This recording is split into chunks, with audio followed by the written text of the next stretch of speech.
Salam kembali sahabat. Kali ini kita bicara tentang kedatangan tim Israel, rencana kedatangan tim Israel dan hubungannya dengan konstitusi. Indonesia sejak zaman Bung Karno sikapnya tegas mendukung kemerdekaan Palestina. Kita juga sampai saat ini, dan saya percaya seluruh masyarakat Indonesia mendukung kemerdekaan Palestina. Itu tidak bisa ditawar, bahwa memang konstitusi kita, preambul kita mengamanatkan bahwa Indonesia turut serta dalam perdamaian dunia dan harus menghapuskan seluruh penjajahan apapun bentuknya di atas dunia ini. Nah, kita bahas sekarang bagaimana dengan rencana kedatangan tim Israel ke Indonesia mendapat tanggapan dan reaksi serta respon berbagai macam dari elit politik dan hingga masyarakat. Banyak yang bicara bahwa tim Israel ini harus kita tolak kedatangannya ke Indonesia. Kenapa? Karena mereka penjajah, tidak memerdekakan Palestina, dan ini bertentangan dengan konstitusi. Betul bahwa itu bertentangan dengan konstitusi. Tetapi satu hal yang harus kita pahami, bahwa sepak bola ini bukan bagian dari politik. Bahwa Indonesia mengajukan bidding sebagai tuan rumah U20 Piala Dunia, Israel kita tidak tahu apakah akan masuk atau tidak. Tetapi tim mereka ternyata sukses untuk masuk sebagai salah satu tim yang akan berlaga. Jadi penolakan ini harus kita landasi dengan sikap yang tepat dan benar.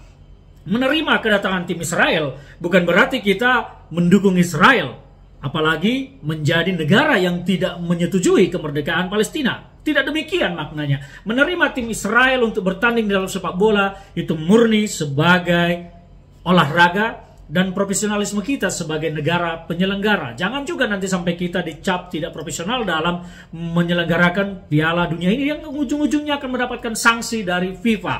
Nah, kedua, bahwa kita juga harus melihat banyak negara-negara yang sudah menerima dan menjalin hubungan diplomatik dengan Israel. Bahkan tidak sedikit negara-negara Islam yang sudah menjalin hubungan diplomatik dengan Israel. Apakah mereka mendukung Israel menjajah Palestina? Apakah mereka tidak mendukung kemerdekaan Palestina? Tentu tidak. Semua mendukung Palestina dimerdekakan. Nah, ini yang harus kita bedakan sikap kita yang jelas. Ada juga yang mengaitkan dengan sikap Bung Karno dulu ketika menolak tim Israel. Benar. Memang Israel harus kita tekan dengan berbagai cara. Tetapi apakah sekarang tepat menolak kedatangan mereka sebagai bentuk tekanan untuk memerdekakan Palestina? Dan apakah kalau tekanan kita itu akan menjadikan Palestina menjadi merdeka? Saya yakin tidak. Bahkan tekanan itu tidak akan dipandang oleh Israel sebagai sesuatu yang berarti. Mengapa mereka tidak memandang itu? Kekuatan di belakang mereka adalah negara-negara besar, salah satunya Amerika. Disinilah yang saya melihat inkonsistensi dari elit politik, terutama PKS, yang mengait-ngaitkan ini dengan sikap Bung Karno dan konstitusi. Saya sepakat bahwa kita harus mendukung kemerdekaan Palestina, tetapi membawa-bawa sikap Bung Karno dalam hal ini menjadi tidak konsisten.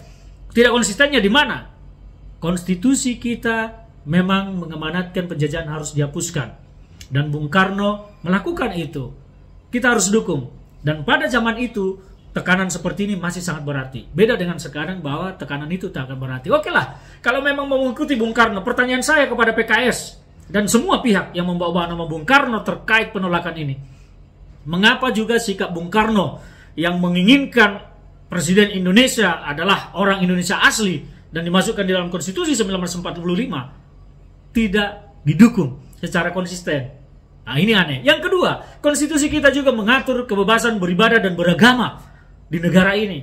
Mengapa juga masih banyak intimidasi, intoleransi, bahkan pembubaran beribadah, pelarangan pendirian rumah ibadah yang terjadi di negara ini? Bukankah konstitusi juga mendukung kita dan memberikan kita kebebasan untuk beribadah? Mengapa PKS tidak mendukung ini? Mengapa PKS tidak mengecam sikap-sikap yang intoleran terhadap pendirian rumah ibadah?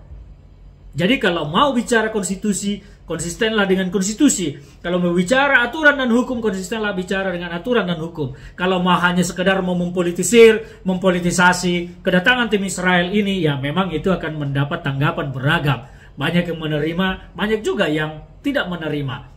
Jadi saran saya, kita sebagai bangsa tidak usah meributkan kedatangan tim Israel, biarkan dan serahkan itu kepada PSSI, mereka lah tuan rumah. Dan kita sebagai bangsa akan tuan rumah event besar ini yang akan mengangkat Indonesia derajatnya lebih tinggi. Soal kemerdekaan Palestina, kita tetap akan mendukung dan kita lakukan upaya diplomatik yang baik di kancah internasional supaya Palestina benar-benar merdeka. Dan kita juga mendoakan supaya Palestina bisa bersatu agar kemerdekaan itu bisa semakin cepat didapat. Semoga apa yang saya sampaikan ini bisa memberikan pemahaman kepada semua pihak. Salam dari saya, Ferdinand Huta Hayan.